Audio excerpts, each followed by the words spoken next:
Before we begin, let's take a moment to examine the differences between HTML5 and its predecessor, XHTML.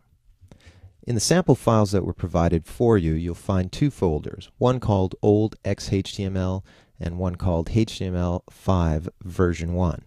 Now, we're going to be using both of these purely for the sake of examining what they look like. If you open up the old HTML and just preview it in any browser, you're going to see a very simple sample website here, and it's using older XHTML. We're going to take a second to examine the source files in just a moment.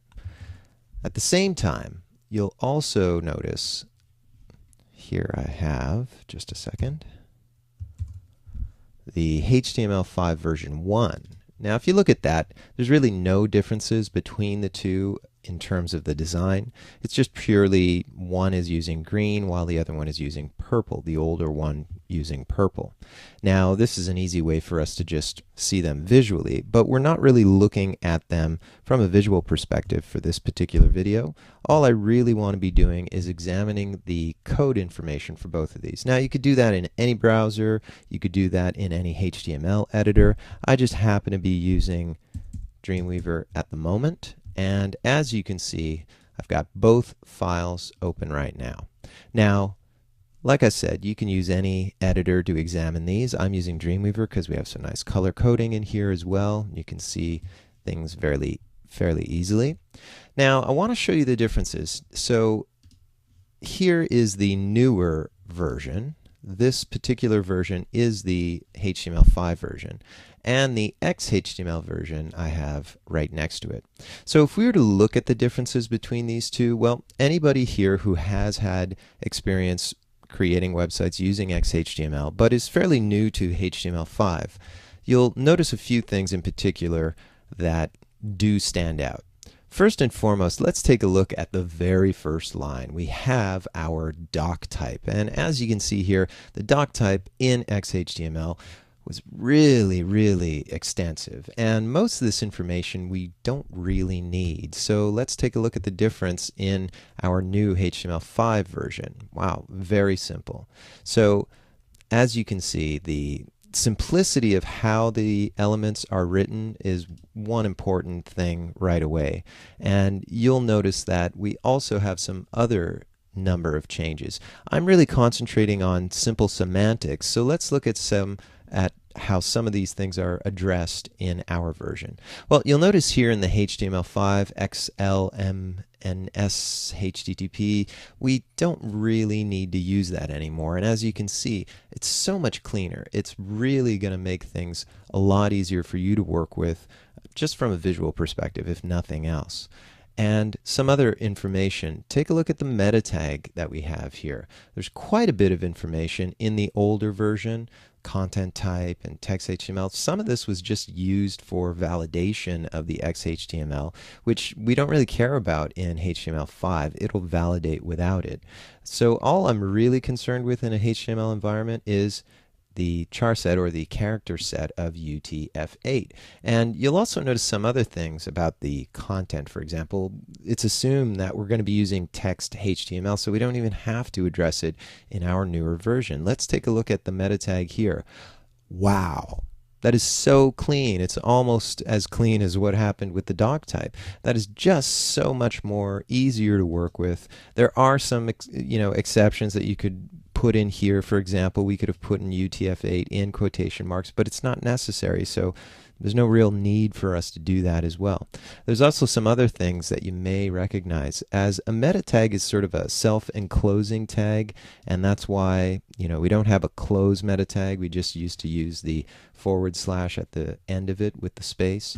But let's take a look in HTML5. We don't really need that. We're assuming that yes, this is a meta tag, and it doesn't need to be self-enclosed or enclosed at all. The browser will just understand that.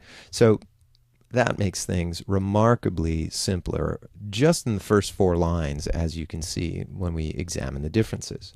Now, if we look a little bit closer and we sort of examine some elements like working with the semantic sort of elements that we have here. Well, div is kind of a neutral semantic, or non-semantic, I should say. We don't really know what a div is other than, maybe a division of sorts.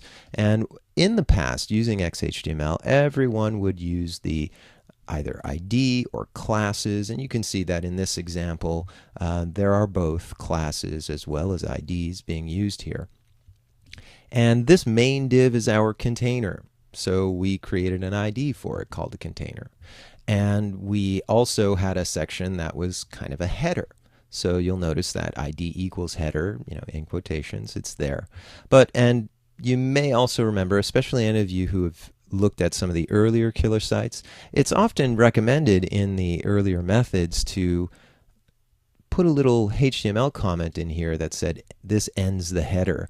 Why? Because when you have a lot of closing div tags and you don't really know after a while which one belongs to which. So this is a nice little way of addressing that.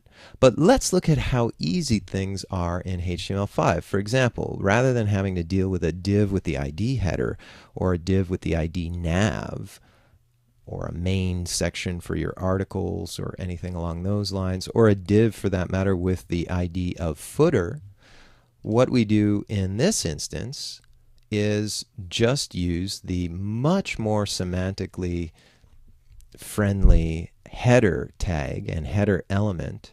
And notice there's no need for a div ID equals. It shortens the amount of code that we're writing, but that's not really a big issue here. It's just the simplicity of understanding, oh, well, this is the header and this is the closing header. There's no need for those HTML5 the HTML code that we had before in here. Those comments are removed because I know this is the closing header tag. It's /header. Same thing for the new nav tag, as you can see here, nav, and we now have a close nav. That's great. And notice there are articles. That's right. If you have a main section of information, well, that could be your article. And within there, you could have many headlines and subheadlines, as I do.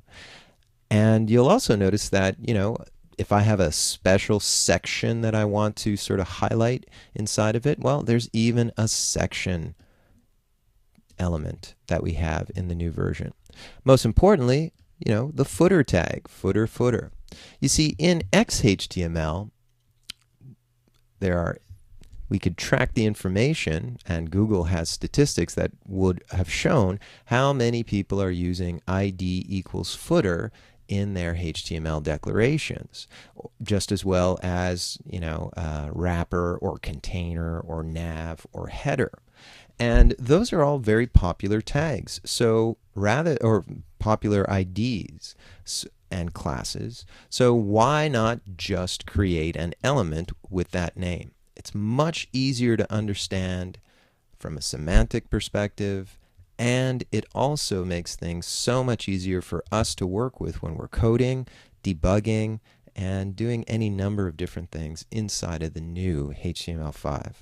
Now, come back in the next chapter, and what we're going to be dealing with is building a HTML5 website. So we'll address some of these issues again, but we're going to put it in together in a shell that looks a little bit more visually appealing than the one that we just took a look at. So we'll see you in just a second.